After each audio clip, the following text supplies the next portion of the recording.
ஐயா அவர் மேலே நாங்கள் பிரைவேட் கம்பெனி போட போகிறோம். கண்டிப்பாக நாங்கள் சும்மா விட போகிறது கிடையாது. வந்து உண்மைக்கு புறம்பாமல் இல்லீகல் அப்படின்னு பண்ணியிருக்காரு. உண்மையிலே இன்னொன்று சொல்ல ஆசைப்படுறேன். அவர் உண்மையிலே சைக்கோ தானே, மனநல பாதிப்பு. அவர் மேலே 2-3 கேஸ் போயிட்டு இருக்கு. 2 வழக்கறிஞர் அடிச்சிருக்காரு. தாம்பரத்தில் காவலுக்கு போயிட்டு இருக்கு. அப்புறம் இன்னொரு அப்புறம் மொத்தம் அவர் மேலே 3 கேஸ் போயிட்டு இருக்குங்க அவர் மேலே. என் பேர் மே ராமசாமி. நாம் தமிழர் கட்சியில் வந்து நான் வழக்கறிஞர் பாசறை இணைச் செயலாளர். நான் வந்து வேலை பார்த்துக்கிட்டு இருக்கேன் ஐயா. இதான் என்னுடைய அறிமுகம். அப்புறம் சீமான் அவர்கள் வீட்டில் வந்து அந்த சம்மன் ஒட்டத்தில் ஒரு பிரச்சனை நடந்திருக்கு. அதுக்கான கேஸ் நீங்கள் ஹேண்டில் பண்ணதாக சொல்லிட்டு இருக்காங்க. அதை பற்றி என்ன சொல்லிட்டு இருக்காங்க, அவர் எப்போ வெளியே வருவார் அப்படிங்கிறது? ஐயா இந்த கேஸ் வந்து முழுக்க இந்த கேஸ் போட்ட கேஸு ஃபால்ஸ் தான், எல்லாம் தவறான இதாயா. 3ஆம் தேதியிலேருந்து நாங்கள் இது பண்ண, அதாவது 28 நான் கேஸ் அப்ளை பண்ணோம். நாங்கள் 3ஆம் தேதி ஹியரிங் வந்துச்சு. 3ஆம் தேதி வந்து கேஸுடைய தன்மை வந்துச்சுங்கய்யா. அன்னைக்குன்னு வரும்போது நம்ம இங்கே போக்சோ கோர்ட்டில் தான் போட்டோம். அன்னைக்குன்னு வந்து ஆர்குமெண்ட்டில் வந்து எதுவுமே அவங்க எடுத்துக்கல. அதுக்கப்புறம் டேட்டு போட்டாங்க. 4ஆம் தேதி வந்து அதுக்கப்புறம் மகிழா நீதிமன்றத்துக்கு வந்துச்சு. இப்போ அதுலேயும் வந்து இந்த ஒரு போலீஸ் வந்து இந்த ரிப்ளையும் கொடுக்கவே மாட்டேன்ட்டாங்க. அதை போலீஸ் ரிப்ளை கொடுத்தா அவங்களுக்கு கிராண்ட் பண்ணுவாங்க. ஸோ அதுக்கடுத்து மகிழா நீதிமன்றம் போனால் அங்கேயும் எங்களுக்கு வந்து ஒன்றும் ஒழுங்கான இது கிடைக்கல. டேட்டு தான் போட்டாங்க. 3 வந்து 4 ஆச்சு. ஸோ அப்புறம் அது முடிஞ்சதுக்கப்புறம் 4ஆம் தேதி அதுக்கப்புறம் அங்கேருந்து அப்புறம் 5ஆம் தேதி இங்கே போட்டாங்க.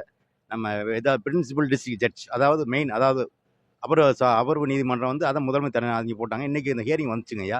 ஹியரிங் பேசும்போது எல்லாம் ஆர்குமெண்ட் எல்லாம் எடுத்து கொடுத்தோம். கடைசி வரைக்கும் போலீஸ்லேருந்து எந்த ஒரு ரிப்ளையுமே கொடுக்கல அவங்க. இதுதான் வந்து அவருக்கு பெயில் கிடைக்க, எங்களுடைய 2 பேருக்கும் பெயில் கிடைக்காத காரணமே இதுதான், தள்ளி போன காரணமே. ஆனால் இன்றைக்கி வந்து ஆர்குமெண்ட் நாள் எடுத்து வச்சாலும் ஃபுல்லாக சொன்னாங்க. ஆனால் பப்ளிக் ப்ராசிக்யூட் கவர்மெண்ட் சைடில் கொடுத்த எல்லாமே வந்து ஃபால்ஸ். உண்மையான இந்த தகவல் அவங்களுக்கு எதுவுமே கொடுக்கவே இல்லை. நாங்கள் எல்லாம் ஆர்குமெண்ட்லாம் முடிச்சோம். எங்களுக்கு வந்து 6ஆம் தேதி நாளைக்கு வந்து கிராண்ட் பண்ணுறாங்க, ஆர்டர் போட்டிருக்காங்க. ஆர்டர் கண்டிப்பாக 99% எங்களுக்கு கண்டிப்பாக கிடைக்கும் நம்பிக்கை இருக்குது. நீதிமன்றம் நம்பிக்கை வச்சு நாங்கள் இருக்கோம். கண்டிப்பாக நீதிமன்றம் எங்களுக்கு வந்து நன்றாக எங்களுக்கு கிராண்ட் பண்ணி எங்கள் 2 பேரும் ரிலீஸ் பண்ண நம்பிக்கை இருக்குயா. நீதிமன்றத்தை கடைசி வரை நம்புகிறோம்யா நாங்கள். என்ன மாதிரியான வாதங்கள் அங்கே முன்வைக்கப்பட்டது? முதல்ல இந்த கேஸுக்கு ஏதாவது ஒரு முகாந்திரம் இருக்கா? எப்படி இதை வந்து ஒரு கேஸை அவங்க ஃப்ரேம் பண்ணாங்க? இது முழுக்க வந்து இது இந்த பொலிட்டிக்கல் வெஞ்சன்சி, அதாவது சீமான் அவர்களை பழிவாங்க என்ற நோக்கத்தோடு போட்டப்பட்ட கேஸ் ஐயா. வந்து ஒன்றும் கிடையாது. சம்மன் வந்து சாதாரணமாக சர்வ் பண்ணும்போது அவங்க வந்து ஒட்டிக்கிட்டு ஒரு ஃபோட்டோ எடுத்துகிட்டு போனால் முடிஞ்சு போச்சு. அவங்க வந்து திருப்பி அவங்க கிளிக்கிறாங்க பேச, அதை பற்றி சம்மந்தமே தேவையில்லை, அவருக்கு அவசியமே கிடையாது. 2வது வந்து இன்னொரு காரியம் என்னென்னா, அவர் சீமான் வந்து இங்கேயும் ஒளியலை. அவர் ஓசூலேருந்து அவர் நேரம் கையில் கொண்டு கொடுத்துக்கலாம், அது விட்டுங்க. 2வது வந்து அவங்க மனைவி வந்து, அவங்க சீமானுடைய மனைவி, அவங்க அம்மா அங்கே தான் இருந்தாங்க. அவங்க நேர கையிலே கொடுத்துருக்கலாம். என் கையிலேயே கொடுக்காம வேண்டுமென்று திட்டமிட்டு ஒட்டிட்டீங்க. ஒட்டும் போது தடுத்தாங்களா? தடுக்கவே இல்லைங்க. தடுத்தா அப்பன்ஸ் எல்லாரும் வந்து கவர்மெண்ட் எல்லாமே அந்த லா படி சட்டம் இல்லீகல் தான். அவங்க ஒட்டிட்டு போயிட்டாங்க. ஒட்டிட்டு போனதுக்கப்புறம் அந்த அம்மா வந்து அவங்களோட அண்ணன் சீமானுடைய மனைவி படிக்க கேட்டிருக்காங்க. படிக்க கொண்டு கொடுத்துருக்காங்க. அது தப்பே கிடையாது. அது எந்த ஒரு இதுவும் கிடையாது. அதுக்கப்புறம் அந்த காவல் ஆய்வாளர் வந்து நடந்து கொண்டு பிரவீன் ராஜேஷ் நீலாங்கரை இன்ஸ்பெக்டர் உள்ளே போய் தேவையில்லாமல் உங்களை இன்வால்வ் ஆகி அடிச்சு 2 பேரையும் உள்ள வண்டியில் ஏற்றி அட்டம் டு மர்டர் 307 போட்டிருக்காரு, 121 1B போட்டிருக்காரு, 49 ஆர்ம்ஸ் ஆக்ட் மீன்ஸ் 28 30 போட்டிருக்காரு. அது வந்து அவர் கண்ணை எடுத்து லைசன்ஸ் இல்லாமல் சுட்டதாக போட்டிருக்காரு. அவர் எடுத்து கண்ணை கொடுக்காக போயிருக்காரு. வந்து அவர் வந்து லைசன்ஸ் ஹோல்டர் எடுக்கிறது வந்து ஒன்று மிரட்டுற மாதிரி போட்டிருக்காங்க. 2வது வந்து அட்டம் டு மர்டர் பண்ணி இவர் பண்ண இல்லைங்கய்யா. அந்த பிரவீன் ராஜேஷ் அடிச்சு அந்த காணொலி ஃபுல்லாக தமிழ்நாடு ஃபுல்லாக 1 கோடி மக்கள் பார்த்துருக்காங்க. உள்ளே போயிட்டு 2 பேர், இவர் காவல் ஆய்வாளர் ஒரு ஆள், அப்புறம் 2 பேர் சேர்ந்து அடிச்சு இழுத்து வண்டியில் ஏற்றுறாங்க. அப்படின்னு கொலை குற்றவாளியா, ரேபிஸ்டா, ஆயுள் தண்டனை கைதியா? ஒன்றுமே இல்லைங்கய்யா. பிஎஸ், அதான் பார்டர் செக்யூரிட்டி போலீஸ் 26 வருஷம் சர்வீஸ் பண்ண ஒரு மக்களுக்காக உழைச்சி வர போயிட்டு ஒரு தரம் தாழ்ந்து நடந்துக்கிட்ட திட்டமிட்டு ஐயா போடப்பட்ட பொய் வழக்கு. இதில் எந்த ஒரு உண்மையான சம்பவம் ஒன்று கூட கிடையாதுங்க. இதுக்கு வந்து காவல்துறையும் உடந்த, இந்த ஆட்சி திராவிட மாடல் ஆட்சியும் உடந்த, இதுக்கு பப்ளிக் ப்ராசிக்யூட்டர் துப்புரா எங்களுக்கு ஒத்துழைக்கவே இல்லை.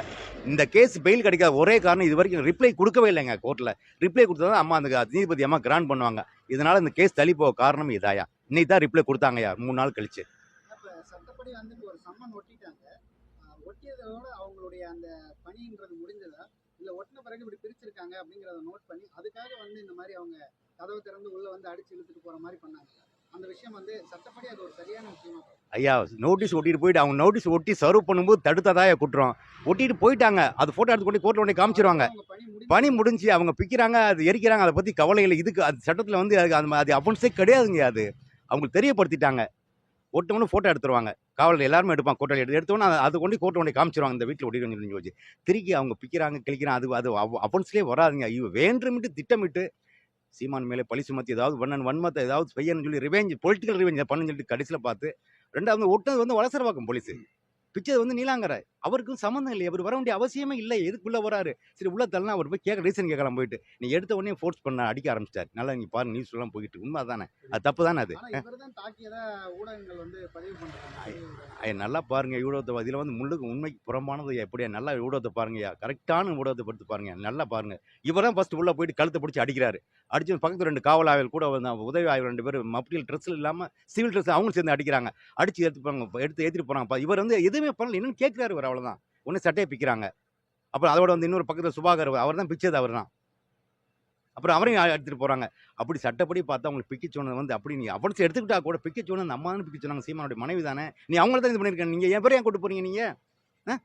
சரி, இப்போ சட்டத்தை மீறி நடந்து கொண்ட அந்த காவல் ஆய்வாளர் மீது எவ்வாறான நடவடிக்கைகள் எடுக்க நீங்க முற்படுறீங்க? ஐயா அவர் மேல நாங்க பிரைவேட் கம்ப்ளைண்ட் போட போறோம். கண்டிப்பா நாங்க சும்மா விட போறது கிடையாது. வந்து உண்மைக்கு புறம்பாம இல்லீகல் அஃபென்ஸ்ல பண்ணியிருக்காருயா. உண்மையிலே நான் இன்னொன்னு சொல்ல ஆசைப்படுறேன். அவர் உண்மையிலேயே சைக்கோ தானே, மனநலம் பாதிக்கப்பட்டோம். அவர் மேல 2, 3 கேஸ் போயிட்டு இருக்கு.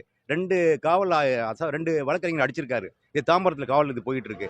அப்புறம் இன்னொரு நில அஃபென்ஸ் மொத்தம் அவர் மேல 3 கேஸ் போயிட்டு இருக்குங்க அவர் மேல. இல்ல, அந்த காவலர் வந்து எந்த வாரண்ட் போட்டாலும் நீதிமன்றத்தை அவமதிக்கிற வேலை தான் பண்றாரு. அதை பத்தி நீதிமன்றம் எதுவும் கருத்தில் கொள்ளவே ஆமாய்யா, இல்லையே. தாம்பரத்துல வந்து ஒரு பார்த்திபன் ஒரு அட்வொகேட் அடிச்சுட்டு வாரண்ட் போட்டு இது வரைக்கும் வாரண்டுக்கு வரவே இல்லையா, வர்றது கிடையாது அவரு. நீதிமன்றத்தை அவமதிக்க செயல் அவர் நீதிமன்றத்தை மதிக்க மாட்டாருயா. அப்புறம் எப்படியா சாதாரண மக்களுக்கு ஒரு நல்லது அப்போ பண்ணுவார் அவரு? நீதிமன்ற ஐயா வந்து இந்த பின்புலம் பெரிய பேக்ரவுண்ட் இருக்கு. இது வந்து அவங்க ஆட்சியாளர் வந்து அவங்களுடைய ப்ரெஷர்ல இவர் பண்றாரு. இவர் ஆட்சி ஒரு பின்னாடி வந்து பேக்ரவுண்டா இயங்குதியா. இவர் பின்னாடி வந்து பெரிய ஒரு இதே ஒரு ஸ்கீம் ஒரு இது நடந்துகிட்டு இருக்கு. அவர் சொந்தமா எதுவும் சுய புத்தியில் செய்யவே இல்லை. இந்த ஆட்சியாளர்கள் பின்னாடி வந்து அவர் புஷ் பண்றாங்க. நீங்க பண்ணுங்க, நாங்க ஏதாவது பாத்துக்கிறோம். உங்களுக்கு என்ன ப்ரொமோஷன் வேணுமா, உங்களுக்கு எது நடக்கா நாங்க பாத்துக்கிறோம், உங்களை வந்து கடைசி வரைக்கும் பாதுகாப்போம் வச்சு அப்படின்னு வந்து ஃபுல்லா கம்ப்ளீட்டா ஆல் இன் ஆல் ஆட்சி நான் திராவிட மாடல் ஃபுல்லா சப்போர்ட் பண்ணது அவருக்கு. தெரியுதா உங்களுக்கு? இப்ப இந்த அதுல எந்த மாட்டுக்கு தமிழ்நாட்டுல எல்லா ஊடகங்கள் பாருங்க, எல்லா மக்களும் தெரியும் கண்டிப்பா. ஒரு அப்பாவி மக்கள் சொல்றான், இந்த இன்ஸ்பெக்டருக்கு என்ன ஆச்சு இவனுக்கு, அந்த ஆளுக்கு இப்படி அடிச்சு இழுத்துட்டு போறானே, என்ன அந்த ஆள் வந்து ரேப் பண்ணானா, ரேபிஸ்டா இல்ல ஆயுள் தண்டனை கைதியா, என்ன பண்ணா, திருடினானா, அவன் பிஎஸ் செக்யூரிட்டி பார்ட்டில் 27 வருஷம் நாட்டுக்காக உழைச்சிருக்கான், அவன் அடிச்சிருக்கான்னா எவ்வளவு ஒரு அபத்தமானது இதெல்லாம். ஒரு ராணுவ வீரரை வந்து இந்த மாதிரி தாக்கியிருக்காங்க. இது குறித்து மற்ற அமைப்புகள் எல்லாருக்கும் ஒரு அமைப்புகள் இருக்கு. அப்ப ஆமா. ராணுவ வீரர்கள் சம்பந்தமான ஒரு கேள்வி எழுப்புவதோ, இது சம்பந்தமா பேசுவதோங்கிறத அதிகமா பார்க்க முடியல. என்ன காரணம்? இல்லையா, ஊடகம் மறைச்சிருது. இப்போ இந்த ராணுவ செக்யூரிட்டி உள்ளவங்க ஃபுல்லாக ஆல் இண்டியா லெவலில் வந்து இது கொடுத்துருக்காங்க. அமித்ஷாட்ட போய் லெட்டர் கொடுத்துருக்காங்க. மோடியை பார்த்துருக்காங்க. அவங்க ஃபெடரேஷனில் வந்து ஆக்ஷன் எடுத்துக்கிட்டு இருக்காங்க. கண்டிப்பாக வந்து இந்த இன்ஸ்பெக்டர் வந்து காவல் ஆய்வாளர் வந்து அவங்க வந்து கடைசியில் வரைக்கும் அவங்க பனிஷ் பண்ணால் விட மாட்டாங்க. நிச்சயம் கண்டிப்பாக நடக்கும். ஐயா கண்டிப்பாக நடக்கும். ஒரு பாதி வரை வந்து நிச்சயம் பனிஷ் பண்ணுவாங்க. ஆனால் இந்த ஆட்சி வரைக்கும் பண்ண மாட்டாங்க. 26க்கு அப்புறம் கண்டிப்பாக நடக்கும். இந்த பிரவீன் ராஜேஷ் காவல் ஆய்வாளர் மேலே கண்டிப்பாக சட்டப்படி பாயும். அவர் வந்து எந்த மாற்று கருத்து இல்லை. உண்மையிலேயே வந்து இவர் வந்து இந்த கல்வி காவல் ஆய்வாளருக்கு வந்து அவன் பணிக்கு தகுதி இல்லாதவர். அவர் சுத்தமாக தகுதி இல்லாதவர். ஒரு ராணுவத்தையே அசிங்கப்படுத்திருக்காருயா. இப்படி எப்படிப்பட்ட மனுஷனை வச்சு இந்த ஆட்சியாளர் வச்சிருக்காங்கன்னா அது எவ்வளோ ஒரு அசிங்க செயல். யாராவது வெளியே கொண்டு வராங்க பார்த்தீங்களா நீங்க?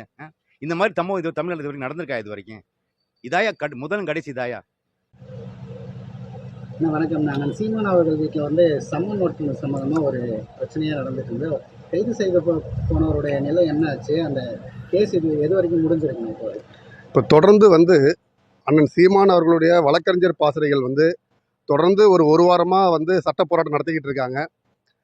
தொடர்ந்து வந்து செங்கல்பட்டு நீதிமன்ற கோர்ட்டில் வந்து நீதிபதிகள் வந்து விடுமுறையின் காரணத்தினால வந்து இன்றைக்கி 5ஆம் தேதி வந்து நீதிமன்றத்தில் வந்து வழக்கு வந்து ஆஜராகி இன்றைக்கி அவங்க தரப்பில் இருக்கிற விளக்கத்தை கொடுத்துருக்குறாங்க. நீதியரசர்கள் வந்து அந்த விளக்கத்தை கேட்டுட்டு நாளைய தினம் அதற்கான தீர்ப்புகள் வருவதற்கு அண்ணன் சீமான் அவர்களுக்கு சாதகமாக தீர்ப்பு வருவதற்கு வாய்ப்பு இருக்குன்னு சொல்லியிருக்கிறாங்க. கொஞ்சம் கடினமாக தான் இருக்கிறது. இந்த சம்மன் கொடுத்த இந்த வழக்கு பற்றி என்ன நினைக்கிறீங்க? இது வந்து ஒரு பிரச்சனை மாதிரி கிரியேட் பண்ணது காரணம்? பிரச்சனை மாதிரி கிரியேட் பண்ணல, பிரச்சனையே தான் இது. கிரியேட் பண்ணுறதெல்லாம் ஒன்றும் கிடையாது, பிரச்சனையே தான் இது. முதல்ல என்னன்னு கேட்டால், காவல்துறை ஆய்வாளர் யாருன்றதை தன் பணியினுடைய பொறுப்பை முதல்ல உணரணும். ஓகேங்களா? ஒரு காவல் நிலையத்தில் வந்து வலசரவாக்க காவல் நிலையத்தில் வந்து ஒரு ஆய்வாளர் வந்து நோட்டீஸ் ஒட்டுறாருன்னு சொன்னால் அதுவே முதல்ல தவறான ஒரு செயல். இதை வந்து பொதுமக்கள் முதல்ல புரிஞ்சுக்கணும். அந்த கோர்ட்டு சம்பந்தமாகவோ இல்லை அந்த காவல் நிலையத்தின் சம்பந்தமாகவோ இந்த மனு சம்பந்தமாக ஒரு சில வந்து என்ன சொல்கிறது, ஒரு கான்ஸ்டபிள் இருப்பாங்க, ஒரு உதவி ஆய்வாளர் இருப்பாங்க, அவங்க மூலியமாக கோர்ட்டு சம்மனை வந்து கொடுத்து அனுப்பணும். இது முதல்ல அஃபென்ஸான விஷயமே என்னன்னு கேட்டிங்கன்னா, ஒரு ஆய்வாளர் வந்து எப்படி வந்து ஒட்ட வரலான்றதே முதல்ல அங்கேயே வந்து தவறான செயல் முடிஞ்சு போச்சு. அங்கே வந்து அப்போ ஸ்டேஷனில் வந்து ஆய்வாளர் தவிர யாரும் வேலை செய்கிறது இல்லையா வலசரவாக்கத்தில்? முதல் கேள்வி. ரெண்டாவது கேள்வி, அவர் ஒட்டும் போது மீடியாவோட உள்ளே வராரு. இப்போ எத்தனை சம்மனுக்கு வந்து அண்ணன் சவுக்கு சங்கர்ல இருந்து என்ன சொல்கிறது, இப்போது எவ்வளோ மீடியாக்கள் எவ்வளோ பிரச்சனைகள் வரும்போது எல்லாருமே சம்மன் ஒட்டும் போது வந்து மீடியாவை கூட கூட்டிகிட்டு தான் போகிறாங்களா? இது வந்து சட்டத்துக்கு புறம்பான, சட்டத்தை மீறி வளசரவாக்கம் ஆய்வாளர் செய்த முதல் பிழை. அதுக்கப்புறம் சம்பந்தமே இல்லாமல் நீலாங்கரை காவல் ஆய்வாளர் அவர் வந்து கதவை தட்டி, அதாவது 15 ஆண்டு காலமாக இந்த அரசியல் தமிழ் தேசிய பாதையில் கொண்ட கொள்கையில் மாறாமல் தனித்து நின்று தனித்துவத்தோடு களம் காணக்கூடிய அண்ணன் சீமான் அவர்கள் வந்து 8.2% வாக்கு வங்கி வச்சிருக்கிறது தமிழகத்தின் ஒப்பற்ற ஒரு தலைவனாக விளங்கும் பட்சத்தில் அவர் வீட்டில் அத்துமீறி ஒரு திருடனைப் போல, ஒரு கொள்ளை கும்பலைப் போல, கொள்ளை கும்பல் கூட்டத்தின் தலைவனைப் போல காவல் ஆய்வாளரும் அவர் கூட அந்த காவலுக்கான ஒரு யூனிஃபார்ம் கூட இல்லாமல் 2 பேரும் அத்துமீறி நுழைஞ்சிருக்காங்க. இதெல்லாம் வந்து சட்டத்துக்கு புறம்பானது. இது நீதிமன்றம் முதல்ல இதை வந்து செவி சாய்ச்சி முதல்ல எடுக்கணும். அதை விட்டுட்டு இல்லாத பொல்லாத வழக்குக்கெல்லாம், இந்த பாலியல் வழக்கு, யார் வீட்டில் இதுக்கெல்லாம் தானாக முன்வந்து விசாரிக்கிற நீதிமன்றம், இதை உலகம் தழுவிய முதல் மெயின் மீடியாக்கள் சொல்லக்கூடிய அனைத்து ஊடகங்களும் இது வந்திருக்கு. தானாக வந்து மனித உரிமை ஆணையமோ நீதிமன்றமோ வந்து கருத்தில் கொள்ளலை. இது வந்து சாதாரண மனிதனுக்கு வேதனை அளிக்கக்கூடியதாக இருக்குது.